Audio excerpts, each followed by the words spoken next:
നൽകുന്ന നിത്യസത്യവചനത്തിനായി ഞങ്ങൾ അങ്ങയെ സ്തുതിക്കുന്നു. യേശുവേ, അങ്ങയുടെ പരിശുദ്ധാത്മാവിനെ നൽകി അങ്ങയുടെ മാഹാത്മ്യം കാണുവാൻ ഞങ്ങളുടെ ഉൾക്കണ്ണുകളെ തുറക്കണമേ. വചനമനുസരിച്ച് അങ്ങയുടെ സാക്ഷിയായി ജീവിച്ച് നിത്യജീവിതത്തിന് ഞങ്ങളെ അർഹരാക്കണമേ. ആമേൻ. വിശുദ്ധ പൗലോസ് ശ്ലീഹ റോമാക്കാർക്ക് എഴുതിയ ലേഖനം 8-ാം അധ്യായം 1 മുതലുള്ള തിരുവചനങ്ങൾ. ആത്മാവിലുള്ള ജീവിതം. ആകയാൽ ഇപ്പോൾ യേശുക്രിസ്തുവിനോട് ഐക്യപ്പെട്ടിരിക്കുന്നവർക്ക് ശിക്ഷാവിധിയില്ല. എന്തെന്നാൽ യേശുക്രിസ്തുവിലുള്ള ജീവാത്മാവിൻ്റെ നിയമം നിന്നെ പാപത്തിൻ്റെയും മരണത്തിൻ്റെയും നിയമത്തിൽ നിന്ന് സ്വതന്ത്രനാക്കിയിരിക്കുന്നു. ശരീരത്താൽ ബലഹീനമാക്കപ്പെട്ട നിയമത്തിന് അസാധ്യമായത് ദൈവം ചെയ്തു.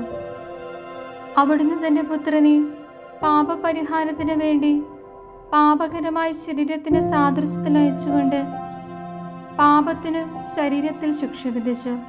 ഇത് ശരീരത്തിൻ്റെ പ്രവണതകൾക്കനുസരിച്ച് ജീവിക്കാതെ ആത്മാവിൻ്റെ പ്രചോദനമനുസരിച്ച് ജീവിക്കുന്ന നമ്മിൽ നിയമത്തിൻ്റെ അനുശാസനം സഫലമാകുന്നതിന് വേണ്ടിയാണ്. എന്തെന്നാൽ ജഡികമായി ജീവിക്കുന്നവർ ജഡിക കാര്യങ്ങളിൽ മനസ്സ് വയ്ക്കുന്നു, ആത്മീയമായി ജീവിക്കുന്നവരാകട്ടെ ആത്മീയ കാര്യങ്ങളിൽ മനസ്സ് വയ്ക്കുന്നു. ജഡികാഭിലാഷങ്ങൾ മരണത്തിലേക്ക് നയിക്കുന്നു, ആത്മീയാഭിലാഷങ്ങൾ ജീവനിലേക്കും സമാധാനത്തിലേക്കും. ജഡിക താല്പര്യങ്ങളിൽ മുഴുകിയിരിക്കുന്ന മനസ്സ് ദൈവത്തിൻ്റെ ശത്രുവാണ്. അത് ദൈവത്തിൻ്റെ നിയമത്തിന് കീഴ്പ്പെടുന്നില്ല, കീഴ്പ്പെടാൻ അതിന് സാധിക്കുകയുമില്ല. ജഡിക പ്രവണതകൾ അനുസരിച്ച് ജീവിക്കുന്നവർക്ക് ദൈവത്തെ പ്രസാദിപ്പിക്കുക സാധ്യമല്ല. ദൈവത്തിൻ്റെ ആത്മാവ് യഥാർത്ഥമായി നിങ്ങളിൽ വസിക്കുന്നെങ്കിൽ നിങ്ങൾ ജഡികരല്ല, ആത്മീയരാണ്. ക്രിസ്തുവിൻ്റെ ആത്മാവില്ലാത്തവൻ ക്രിസ്തുവിനുള്ളവനല്ല. എന്നാൽ നിങ്ങളുടെ ശരീരം പാപനിമിത്തം മൃതമാണെങ്കിലും ക്രിസ്തു നിങ്ങളിലുണ്ടെങ്കിൽ നിങ്ങളുടെ ആത്മാവ് നീതി നിമിത്തം ജീവനുള്ളതായിരിക്കും.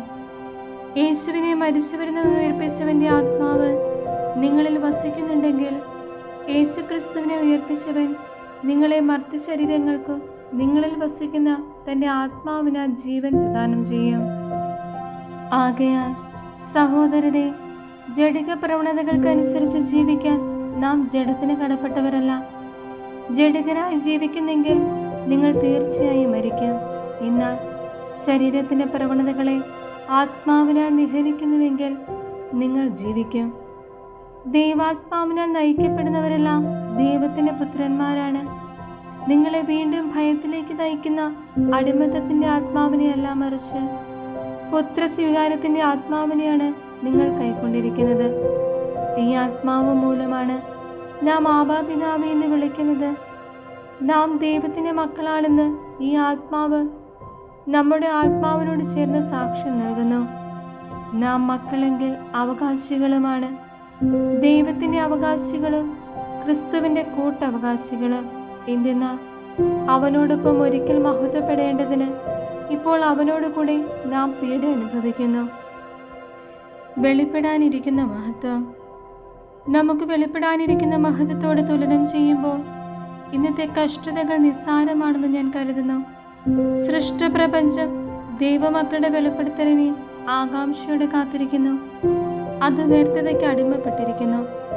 സ്വന്തം ഇഷ്ടത്താലല്ല, പ്രത്യാശ കൊടുത്ത് അതിനെ അധീനമാക്കിയവൻ്റെ അഭീഷ്ടപ്രകാരം സൃഷ്ടി ജീർണതയുടെ അടിമത്തത്തിൽ നിന്ന് മോചിതമാവുകയും ദൈവമക്കളുടെ സ്വാതന്ത്ര്യം പ്രാപിക്കുകയും ചെയ്യും. സമസ്ത സൃഷ്ടികളും ഒന്നു ചേർന്ന് ഇതുവരെയും ഈറ്റുനോവ് അനുഭവിക്കുകയും നെടുവേർപ്പെടുകയും ചെയ്യുന്നുവെന്ന് നമുക്കറിയാം. സൃഷ്ടി മാത്രമല്ല, ആത്മാവിൻ്റെ ആദ്യഫലം ലഭിച്ചിരിക്കുന്ന നാമം നമ്മുടെ ശരീരങ്ങളുടെ വീണ്ടെടുപ്പാകുന്ന പുത്രലബ്ധി പ്രതീക്ഷിച്ചുകൊണ്ട് ആന്തരികമായി വിലപിക്കുന്നു. ഈ പ്രത്യാശയിലാണ് നാം രക്ഷ പ്രാപിക്കുന്നത്. കണ്ടു കഴിഞ്ഞാൽ പിന്നെ പ്രത്യാശയല്ല. താൻ കാണുന്നതിനെ ഒരുവൻ എന്തിനു പ്രത്യാശിക്കണം? എന്നാൽ കാണാത്തതിനെയാണ് നാം പ്രത്യാശിക്കുന്നതെങ്കിൽ അതിനുവേണ്ടി നാം സ്ഥിരതയോടെ കാത്തിരിക്കും. നമ്മുടെ ബലഹീനതയിൽ ആത്മാവ് നമ്മെ സഹായിക്കുന്നു. വേണ്ട വിധം പ്രാർത്ഥിക്കേണ്ടത് എങ്ങനെയെന്ന് നമുക്ക് അറിഞ്ഞുകൂടാ. എന്നാൽ അവാച്യമായ നെടുവീർപ്പുകളാൽ ആത്മാവ് തന്നെ നമുക്ക് വേണ്ടി മാധ്യസ്ഥം വഹിക്കുന്നു. ഹൃദയങ്ങൾ പരിശോധിക്കുന്നവൻ ആത്മാവിൻ്റെ ഇംഗിതം ഗ്രഹിക്കുന്നു. എന്തെന്നാൽ ആത്മാവ് ദൈവഹിതമനുസരിച്ചാണ് വിശുദ്ധർക്ക് വേണ്ടി മാധ്യസ്ഥം വഹിക്കുന്നത്. ദൈവത്തെ സ്നേഹിക്കുന്നവർക്ക്, അവിടുത്തെ പദ്ധതി അനുസരിച്ച് വിളിക്കപ്പെട്ടവർക്ക് അവിടുന്ന് സകലവും നന്മയ്ക്കായി പരിണമിക്കുന്നുവെന്ന് നമുക്കറിയാമല്ലോ. അവിടുന്ന് മുൻകൂട്ടി അറിഞ്ഞവരെ തൻ്റെ പുത്രൻ്റെ സാദൃശ്യത്തോട് അനുരൂപരാക്കാൻ മുൻകൂട്ടി നിശ്ചയിക്കുകയും ചെയ്തു. ഇത് തൻ്റെ പുത്രൻ അനേകം സഹോദരരിൽ ആദിജാതനാകുന്നതിനു വേണ്ടിയാണ്. താൻ മുൻകൂട്ടി നിശ്ചയിച്ചവരെ അവിടുന്ന് വിളിച്ചു, വിളിച്ചവരെ നീതീകരിച്ചു, നീതീകരിച്ചവരെ മഹത്വപ്പെടുത്തി. ദൈവസ്നേഹ പാരമ്യം. ഇതിനെക്കുറിച്ച് നാം എന്താണ് പറയേണ്ടത്? ദൈവം നമ്മുടെ പക്ഷത്തെങ്കിൽ ആര് നമുക്കെതിരെ നിൽക്കും? സ്വപുത്രനെ പോലും ഒഴിവാക്കാതെ നമുക്കെല്ലാവർക്കും വേണ്ടി അവനെ ഏൽപ്പിച്ചു തന്നവൻ അവനോടുകൂടെ സമസ്തവും നമുക്ക് ദാനമായി നൽകാതിരിക്കുമോ? ദൈവം തിരഞ്ഞെടുത്തവരുടെ മേൽ ആര് കുറ്റമാരോപിക്കും? നീതീകരിക്കുന്നവൻ ദൈവമാണ്. ആരാണ് ശിക്ഷാവിധി നടത്തുക?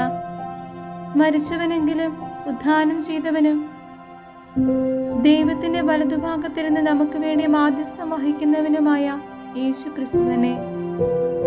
ക്രിസ്തുവിന്റെ സ്നേഹത്തിൽ നിന്ന് ആരും നമ്മെ വേർപെടുത്തും?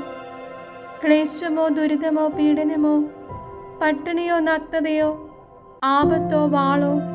ഇങ്ങനെ എഴുതപ്പെട്ടിരിക്കുന്നു: നിന്നെ പ്രതി ഞങ്ങൾ ദിവസം മുഴുവൻ വധിക്കപ്പെടുന്നു, കൊലയ്ക്കുള്ള ആടുകളെ പോലെ കരുതപ്പെടുകയും ചെയ്യുന്നു. നമ്മെ സ്നേഹിച്ചവൻ മുഖാന്തരം ഇവയിലെല്ലാം നാം പൂർണ്ണ വിജയം വരിക്കുന്നു. എന്തെന്നാൽ മരണത്തിനോ ജീവനോ ദൂതന്മാർക്കോ അധികാരങ്ങൾക്കോ ഇക്കാലത്തുള്ളവയ്ക്കോ വരാനിരിക്കുന്നവയ്ക്കോ ശക്തികൾക്കോ ഉയരത്തിനോ ആഴത്തിനോ മറ്റേതെങ്കിലും സൃഷ്ടിക്കോ നമ്മുടെ കർത്താവായ യേശു ക്രിസ്തുവിലൂടെയുള്ള ദൈവസ്നേഹത്തിൽ നിന്ന് നമ്മെ വേർപെടുത്താൻ കഴിയുകയില്ലെന്ന് എനിക്കുറപ്പുണ്ട്.